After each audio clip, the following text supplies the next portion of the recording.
Hello. Today on this podcast, we're going to be talking about the effect of social media on mental health and the growing pains that come with it. All right, so the main focus question of the podcast is, what are the price of progress and is it worth it? And I mean, low key at first, I was like, yes, sir, it's worth it. But now I don't think it's worth it. And you will see how my opinion changed throughout researching and learning more.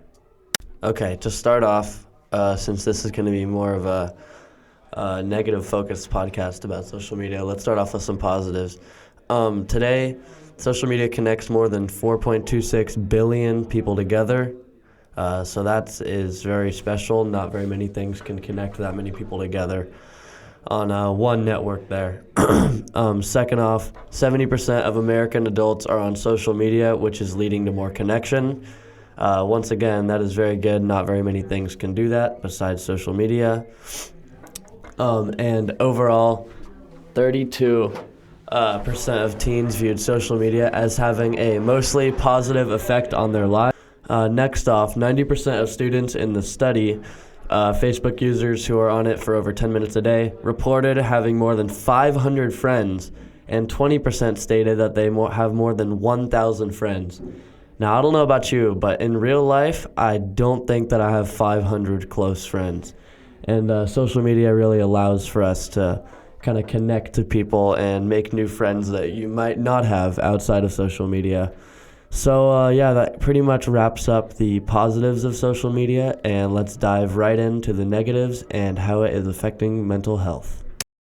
All right. Hello. Hi, everybody. Hello. So next we're going to be talking about the negatives. So first off, the happiness concentration level and happiness level have both gone down as social media continues. And obviously that is not very good. That basically just means that the overall gross happiness of everyone who is on social media has gone down since social media's start. So now that has multiple factors more than just social media, but social media is a very leading role. Next off, the impacts of social media sharing behavior has made mental health disorders spike up, such as anxiety, depression, schizophrenia, all those types of bad things.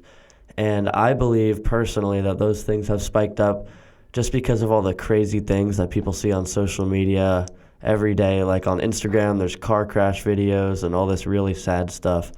And I feel like that really just affects people's mental health, and I have seen it firsthand impact me. Like whenever I see one of those videos of like a little kid being like hit with a baseball bat, or like a little kid, like somebody getting hit by a car, like it really just like it makes me feel really down and like sad for not for no reason, but obviously there's a reason, but it's just really not good for everyone's health to be seeing those types of things on the daily.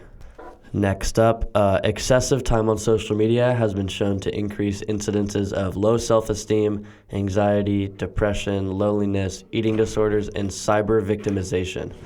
Now, like I said earlier, social media has just exploded mental health disorders and things of that sort. I feel like students especially already have that like low self-esteem, anxiety, depression. They get those types of things from school areas.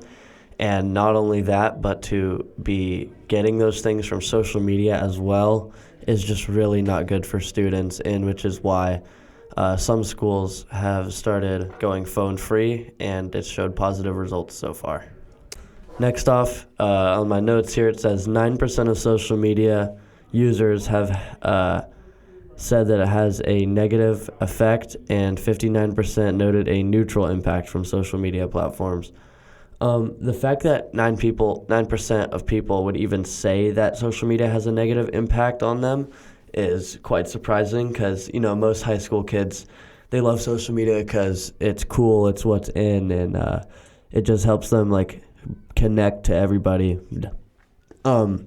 Me, myself, I do not have social media, and honestly, I have seen how, I'm not as hard on myself. I don't have anxiety. I'm not depressed. All these things build up from social media, and I'm very glad to not be experiencing those things. And last but not least here on my notes, the Centers for Disease Control and Prevention, or CDC, reported that 15.7% of American students had been a victim of cyberbullying at some time. Now, this is a serious topic and should not be taken lightly at all. Cyberbullying has really affected a lot of people, and it really has played a negative role in school zones and environments like that where students are being cyberbullied because of social media. For instance, there's this one case, this girl named Aubrey Wyatt committed suicide because of cyberbullying that was going on in her school. And this is one of the leading impacts of social media on school zones right now. And I feel like it should be talked about more, and we should try to get some sort of help for those students who are being cyberbullied or have seen someone experience that, because it truly can lead to more serious things like in that case. All right, and to kind of wrap up this podcast on a positive note, I want to talk about how social media can positively impact people once again. I just want to go over that it connects more than 4.26 billion people together, which is an insane amount of people to be all on the same network, sharing the same space, and connecting and talking every day. And overall, 32% of teenagers viewed social media as having a mostly positive effect on their lives. So it's not all bad. If you use it right, it can be a very good tool to help your social skills, your learning.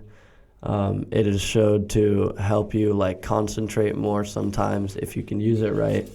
And that will be it for this podcast. Bye, everybody.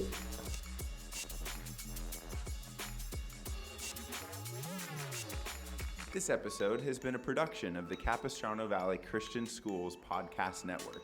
Capistrano Valley Christian Schools is a Christian JK-12 school in San Juan Capistrano, California.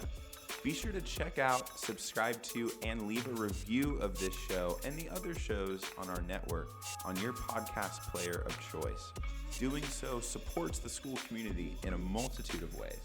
For more information about the CVCS Podcast Network or any of our other shows, check out cvcs.org or email podcasts@cvcs.org.